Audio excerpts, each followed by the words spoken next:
আসসালামু আলাইকুম। হেনরি এবং তার স্বামীর ৪৯ ব্যাংক অ্যাকাউন্টে ৪,৫০০ কোটি টাকা, ৪,৫০০ কোটি টাকার লেনদেনের তথ্য পেয়েছেন দুর্নীতি দমন কমিশন। আপনি একবার চিন্তা করেন, একবার ভাবেন, একজন সাধারণ এমপি এইরকম একটা ছোট্ট একটা দেশের, একটা অনুন্নত দেশের, একটা গরিব দেশের একজন এমপির বা তার পরিবারের বা তার স্বামী দুইজনার অ্যাকাউন্টে ৪,৫০০ কোটি টাকার লেনদেন বা তাদের এই টাকা তাদের ব্যাংকে আছে। কি করে সম্ভব?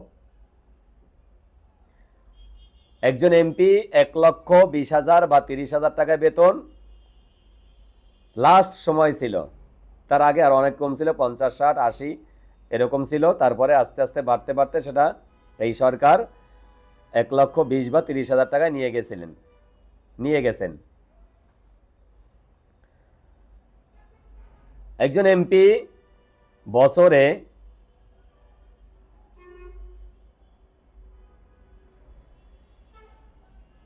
১৫,৬০,০০০ টাকা বেতন পান।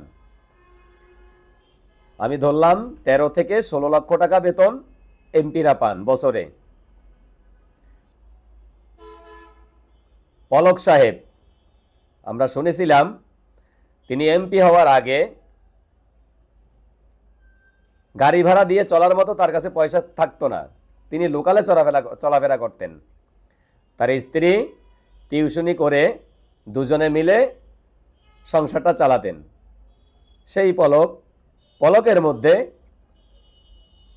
১,০০০ কোটি টাকার মালিক।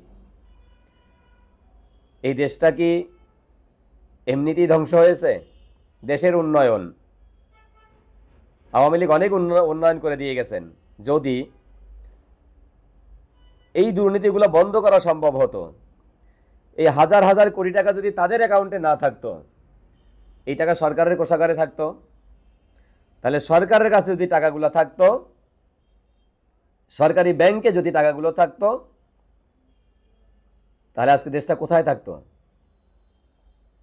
আমি চ্যালেঞ্জ করে বলতে পারি, বাংলাদেশ, মালয়েশিয়া কিংবা এরকম উন্নত দেশগুলোকে ছুঁতে, এদের কাছাকাছি যেতে 10 বছর সময় লাগবে না। বাংলাদেশের বর্তমান পরিস্থিতি খুবই ভালো। রেমিটেন্স, বাংলাদেশের রাজস্ব আয় যথেষ্ট ভালো।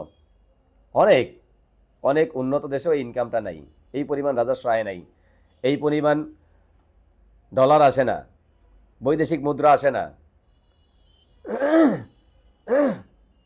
কারণ আমাদের কোটি কোটি প্রবাসী ভাইয়েরা আছেন, যাদের মাধ্যমে প্রতি বছর বিলিয়ন বিলিয়ন ডলার বাংলাদেশের ব্যাংকে জমা হয়।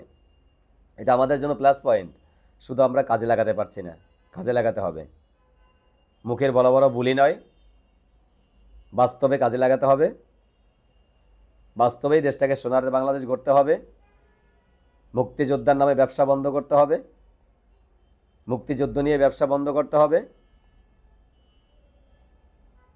ধর্মের নামে ব্যবসা বন্ধ করতে হবে। ধর্মভিত্তিক দল যারা আছে তারা ধর্মের নামেই রাজনীতি করবে, কিন্তু মুরগি কবির মার্কা যারা আছে, যারা ধর্ম নিয়ে ব্যবসা করেন, তাদেরকে দেশ থেকে বিতাড়িত করতে হবে, তবেই দেশটা আগাবে। এই মুরগি কবিরদের মতো লোক রেখে, ওবায়দুল কাদেরদের মতো লোক রেখে, মির্জা ফখরুল ইসলাম আলমগীরদের মতো লোক রেখে বাংলাদেশে পরিবর্তন সম্ভব না। ফখরুল ইসলাম আলমগীর, ওবায়দুল কাদের এক, মুদ্রার এপিট ওপিট। আওয়ামী লীগ বিএনপি মুদ্রার এপিট ওপিট। পরিবর্তন সম্ভব না। পরিবর্তন চাইতে হলে, পরিবর্তন আনতে হলে ভালো কিছু করা দরকার।